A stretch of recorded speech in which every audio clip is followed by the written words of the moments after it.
வாழ்க வளமுடன், வளர்க நலமுடன். சைவ விருந்து சேனலுக்கு உங்களை அன்புடன் வரவேற்பதில் பெரும் மகிழ்ச்சி அடைகிறோம். கீரைகள்னாலே பல்வேறு மருத்துவ குணங்களும் பயன்களும் சேர்ந்த இயற்கை அருமருந்து.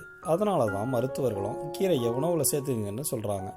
கீரையில் பல வகை இருந்தாலும் ஒவ்வொன்றுக்கும் ஒரு தனித்துவம் இருக்குது. அந்த வகையில் அனைத்துக்குமே முதலானது அகத்தி கீரை. இதோட பயன்கள்னு பார்த்தா நோய் எதிர்ப்பு சக்தி அதிகரிக்கும், எலும்பு வலுவாக்கும், செரிமானத்தை சீராக்கும், உடலுக்கு குளிர்ச்சி தந்து வாய்ப்புண் வயிற்றுப்புண்ணை அகற்றும். வாரம் ஒரு முறை பயன்படுத்தினாலே போதும், நம்ம உடல் நலம் பெறும்.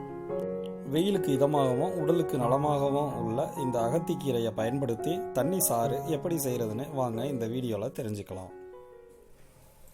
இன்றைக்கி நம்ம சேனலில் செய்ய போகிறது வெயில் காலத்துக்கு ஏற்ற அகத்தி கீரை தண்ணி சாறு. அதுக்கு அகத்தி கீரை ஒரு கட்டு வாங்கிட்டு வந்து அதில் பழுப்பு இல்லாமல் சுத்தமாக எடுத்து உருவிட்டு இலையை 1-2 அரிஞ்சு தண்ணியில் போட்டு சுத்தம் பண்ணி எடுத்து வச்சுருக்கேன். அடுப்பில் ஒரு பாத்திரத்தை வச்சு அரிசி களைஞ்ச கைநீர் நம்மளுக்கு வந்து எவ்வளோ வேணுமோ அந்த அளவுக்கு அதை எடுத்துக்கலாம். நான் வந்து 1 டம்ளர் எடுத்துருக்கேன். அதை வந்து ஊற்றி நல்லா கொதிக்க வச்சுக்கணும். ஒரு வெங்காயம் சின்னதாக அரிஞ்சு வச்சுருக்கேன். மிளகு ஜீரகம் ரெண்டும் பொடி பண்ணது 1 ஸ்பூன் போடுறேன். இந்த தண்ணி சாருக்கு தேவையான அளவு 1 ஸ்பூன் கல் உப்பு. இது வந்து இப்போ நல்லா கொதிக்கணும். ஒரு அரை மூடி தேங்காய் துருவி சின்ன ஜாரில் எடுத்துக்கணும். 1 ஸ்பூன் ஜீரகம் போட்டுக்கிறோம்.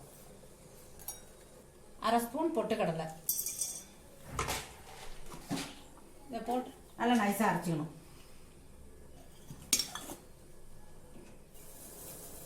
தண்ணி நல்லா கொதிச்சிருச்சு. இந்த வெங்காயமும் நல்லா வெந்துருச்சு.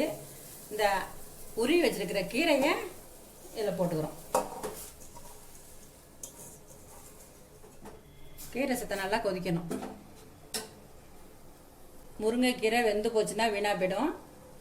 அகத்தி கீரை வேகாமல் இருந்துச்சுன்னா வீணாக போயிடும். வெந்து கெட்டது முருங்கை, வேகாமல் கெட்டது அகத்தி அப்படிங்கிறது ஒரு பழமொழி.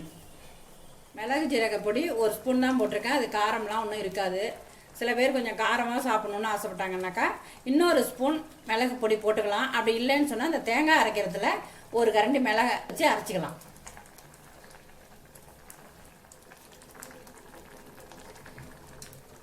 நல்லா கீரை வெங்காயம் எல்லாமே நல்லா வெந்துருச்சு.